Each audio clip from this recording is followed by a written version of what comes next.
some of them, and we're young, we're free. Summer's begun, so come run with me. Yeah, we're young, and we're free. It's time to lead us down and go swimming in the sea. 20-something just don't feel right. How the hell can we sleep at night? It's time to kiss our childhood goodbye. We're 20-something, so enjoy the ride. Good evening, everyone, and welcome to episode 15 of 20-somethings. I'm Ryan. I'm here with Robert, Aiden, and Griffin, and let's just jump straight into the episode. So our first topic today will be covering the riots that are happening in China. So riots have been popping up all over China because of the COVID lockdown restrictions. It was triggered by a fire from an apartment building where the water couldn't reach, and the fire trucks actually couldn't get access to the building because of the gates that were being held up because of the COVID restrictions. And protests are blowing up in China, and these are the biggest protests since 1989. So what do you guys think of everything that's been happening so far with China? Well, I know that this has been going on for a little bit. They've had this zero tolerance rule, and people have been limited on going outside, so much to the point that there's been food shortages and people have been struggling to get food and they can't go out and they're not allowed outside, and they have like strict police rules and stuff. So I think this has been going on for a while, and I guess people are getting sick of it, especially if it's costing people's lives because of a fire. Yeah, and the saddest part about the fire to me was that the government really just took no responsibility for it. I even saw a quote where they went as far to say as it was those who died's fault for not getting out of the building as quickly, which is kind of crazy when these lockdowns were effectively what were keeping them trapped there. This is something that I think that's been cooking for a while. Hopefully it's going to lead to some actual change, especially if China responds to this with violence, as I think so many are expecting them to. That could definitely cause some trouble on the world stage. But it's just, I'm glad that there are protests happening. I'm glad there could be change, but I'm just afraid that there might not be once again. I also kind of think like it's crazy over the fact that it is, Griffin said, it's been a buildup. It's been something that's been on the cusp, and it's not just because of the lockdown, but also because all the other thing that China has been very restrictive on is just kind of been like the public hasn't really liked the government, and this is just a cumulative of everything that's been happening with the country. And honestly, like, it's disappointing how the government has handled it. There's reports that they're using surveillance to capture people trying to leave their places. People are jumping out of windows over the fact that they've been stuck in their house for so long, and they were blaming it on faulty fire detectors. It's such a reflective like type of stance in terms of like, we didn't do anything wrong, it's on you. And then like in terms of their economy as well, like so many people depend on the labor of being able to go to work. So like it's horrible, like trying to like live off of like literally nothing and not be able to get food. Mm-hmm. And to be stuck in a quarantine to this day, a really strict quarantine, it's because of their failed response ultimately to responding to COVID and being able to get everybody treated and get vaccines out. So now everyone's suffering the consequences of being locked in, and their economy's facing bad stuff because people can't go to work. And unfortunately, they did. It also has to do with their population, and the population of these protests are, like I said, at record-breaking scales. And it's crazy to think that these protests have gained so much traction when in the country it's illegal to say anything bad against the party in power. And the fact that they're going against the Communist Party and just saying we want freedom, screw the COVID tests, just give us our right to walk down the street. So that's where we're at with China. Let's move on to the World Cup. So unfortunately, I don't know about you guys, but when I'm interested in any form of entertainment, sports, music, movies, I personally get a little upset when I see politics enter the ring. And that's all the World Cup has been. When it should be a celebratory event and a competitive event, it's been rife with conflicts and mostly political. A couple ones that of note that I've researched when Iran was playing, Iran was playing the first match, they were silent during their national anthem, and they were called by Iran's Revolutionary Guard Corps, and the players were told that their families would be either jailed or tortured if they did refuse to sing again. And another example was when the team captain of the U.S. Incorrectly pronounced Iran and said Iran. He was called out for it, and then one of the reporters asked, "Is it okay to be?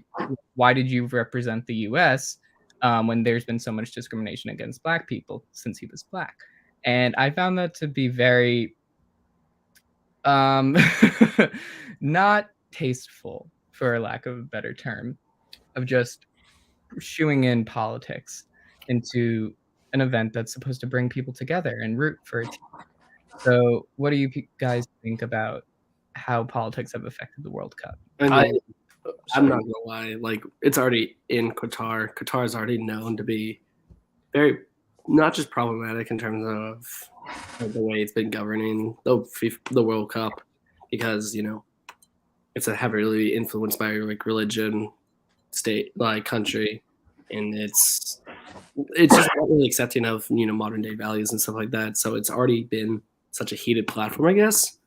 Also, the fact that with the abundance of presence online and the ability to more than ever talk to people across in massive amount of media covering it, like people are not afraid to say stuff, I think, and they're willing to use their platform to get attention. So it's always been there in the World Cup. I'm not gonna lie. Like when you said like it's supposed to be a celebration, no, people use this as their political platform. It's always been used as that because it's one of the biggest events in the entire world and every year. And like it's kind of the same thing that would happen like when USA was versus England. Like that match was just honestly full of memes. One, they were hilarious, but also people were bringing up everything and anything political against each other because that's what it's easy to criticize about each country. Easiest to say like, wow, your politics are crap. Like, look at ours. So I don't know. I think it's a part of like the trash talking, but it's also it's the presence of this much media and this much this many people in a single area that's capturing that. It's the biggest sport in the world, and why not? I guess for some people. I think a lot of the controversies with this World Cup started when it was announced that it was going to be held in Qatar, because a lot of people were bringing up a big issue in Qatar right now where there's an abundance of human rights violations going on, where they're bringing in migrant workers from Nepalese, and it's basically like systematic slavery where they're treated poorly and they have terrible working conditions and have to live in like bunks with 12 other people, and they apparently are dying like at the rate of like 1 or 2 per day. So that's a huge problem going on in Qatar, and people are disappointed that it's being held in a country where people are getting killed. Unfortunately, though, it doesn't seem to be making much of a difference. Germany had their players; they were protesting Qatar's homophobic policies of not being allowed to wear their armbands, the pride armbands, and they cover their mouths while playing. They had a moment where everybody covered their mouth to show that they're being silenced by Qatar. Unfortunately, this comes just right before Germany and Qatar entered this game-changing oil deal. It's the first of Europe's kind with Qatar. And so it seems like instead of moving away from this country that's so homophobic, so disgusting in so many ways, we're actually going to be getting a lot closer to them and seeing maybe them entering the world stage on an even greater platform, which is a very sad thing to see to me. I don't know. Yeah, well, it's very concerning about what's just going on in that country and like how a big class event is being held there in general, because there's just so much hate being poured out and specifically from that country to people, people of minorities and people of, different sexualities, orientations, genders, all that stuff. Like that country is so unaccepting. And it's very, disappointing, but it's kind of just annoying that like they're just kind of like letting it happen. I mean, yes, you got to respect like where, the country, like it's the country's rules, it's the country, it's there. But like also you got to just accept like this is what people are nowadays, and you got to reform the new times. Another reason though why everyone kind of just sweeps it underneath the rug is because Qatar is also like really wealthy in that area. There's like really wealthy guys from oil and stuff, and like they have like a world-class airport, but they only have one airport in their country. And I think a big problem is a lot of these like FIFA organizations that handle with the World Cup, they're all like kind of pretty corrupt, and there's been issues going on with a lot of them. So a lot of people thought the World Cup was going to be here. And then, but since these guys have so much money and can produce a lot of income for them, that's why it was chosen. So that's another reason why it's been kind of hush hush, and they just kind of turned a blind eye and still hosted a World Cup there. It's interesting, especially when you consider how the Olympics do it, when they like have a predetermined list almost of like when it's going to be, rather than deciding so quickly. But let's move on to a much happier topic. And group before us already did it, but why not rip off what they did? And best holiday movie. So I'll start off, and I'm surprised this wasn't said before, but Home Alone all the way. That's my go-to holiday movie. I get a kick out of it every time. Loved it as a kid, love it now. That's a good. I love Home Alone too. Yeah. That's a great one. Yeah. Wow. The Grinch is all. The last group said it, but the Grinch, got to shout out the Grinch live action. I watched that. Me and my siblings, we would reenact the whole movie together. I'd be the dog though.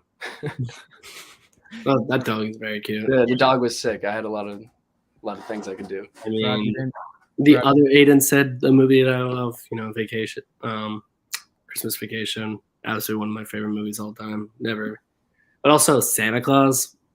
Mhm. Tom Hanks, like, come on, like, how can you get wrong with that? Like, Elf.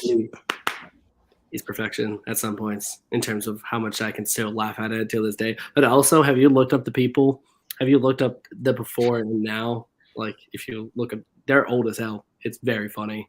I don't know why I laugh at it, but like, remember the Bernard guy?